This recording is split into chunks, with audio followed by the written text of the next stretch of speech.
बिस्मिल्लाहिर्रहमानिर्रहीम। आज हम एक्सरसाइज 2.3 का क्वेश्चन नंबर 2 सॉल्व करेंगे, जिसमें हमारे पास क्वेश्चन कुछ इस तरह है। फाइंड द वैल्यू ऑफ के, यानी के की वैल्यू फाइंड करनी है। फाइंड द वैल्यू ऑफ के यानी के जो हमें रिक्वायर है कि के की वैल्यू फाइंड करनी है।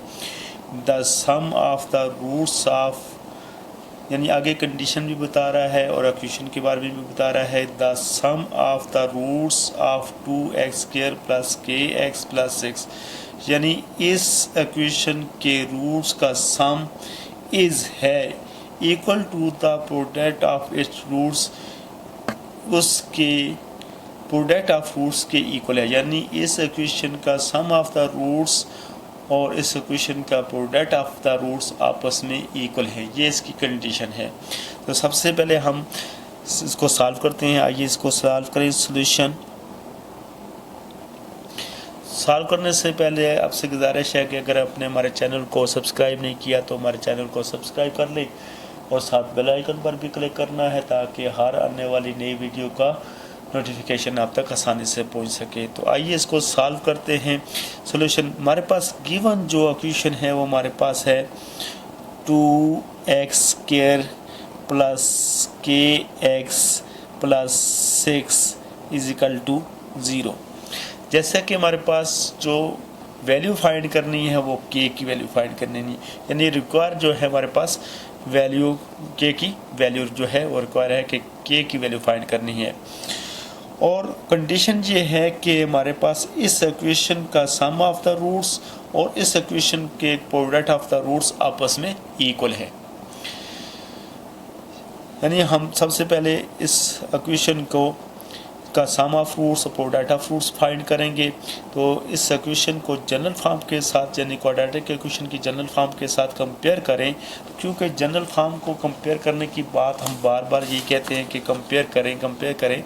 तो क्वाड्रेटिक इक्वेशन की जनरल फॉर्म हमारे पास कुछ इस तरह है।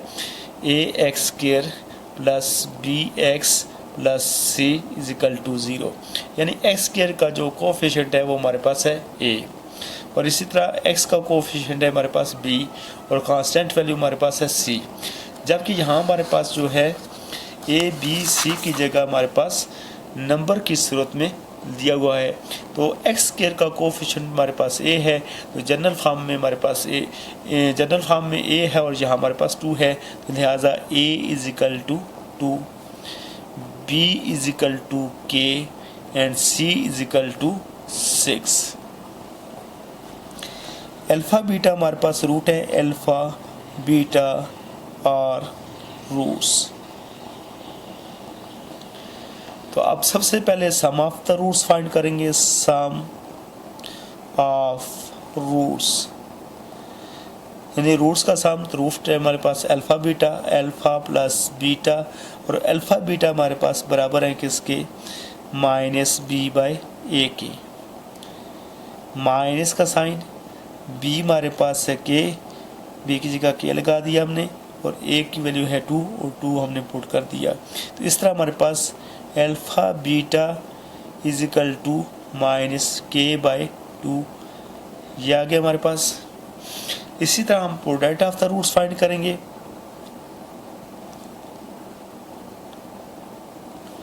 ऑफ द रूट्स यानी अल्फ़ा बीटा का प्रोडक्ट, हमारे पास alpha beta is equal to C by ए।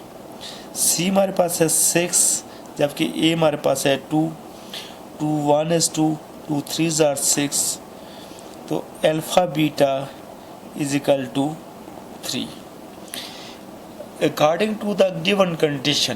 क्योंकि अब कंडीशन की बारी है कि सबसे पहले सम ऑफ द रूट्स भी हमने फाइंड कर दिया, प्रोडक्ट ऑफ द रूट्स भी हमने फाइंड कर दिया, के की हमने वैल्यू फाइंड करनी है, और कंडीशन है हमारे पास sum of roots is equal to product of roots. क्योंकि क्वेश्चन में शुरू में हमने ये पढ़ा है कि इस इक्वेशन के sum of roots is equal to the product of the roots, यानी सम ऑफ द रूट्स और प्रोडक्ट ऑफ द रूट्स ये आपस में इक्वल है। यानी हमारे हम लिखेंगे यहाँ अकॉर्डिंग टू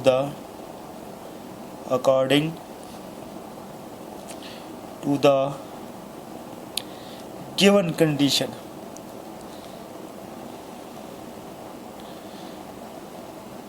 जो गिवन कंडीशन है वो हमारे पास ये है कि sum of the roots is equal to product of the roots. तो सम ऑफ द रूट्स हमारे पास इसकी वैल्यू आई है -k/2 is equal to product of the roots हमारे पास 3। सम ऑफ द रूट्स हमारे पास है जी -k/2 is equal to product of the roots हमारे पास है 3।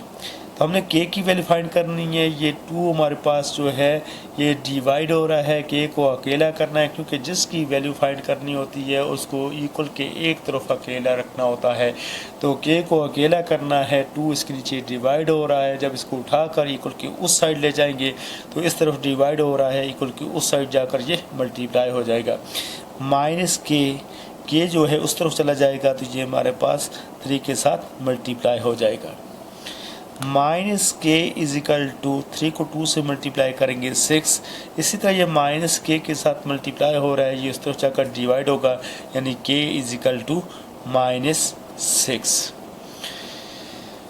तो ये था क्वेश्चन नंबर 2, एक्सरसाइज 2.3 का क्वेश्चन नंबर 2 आपने मुलाजा किया।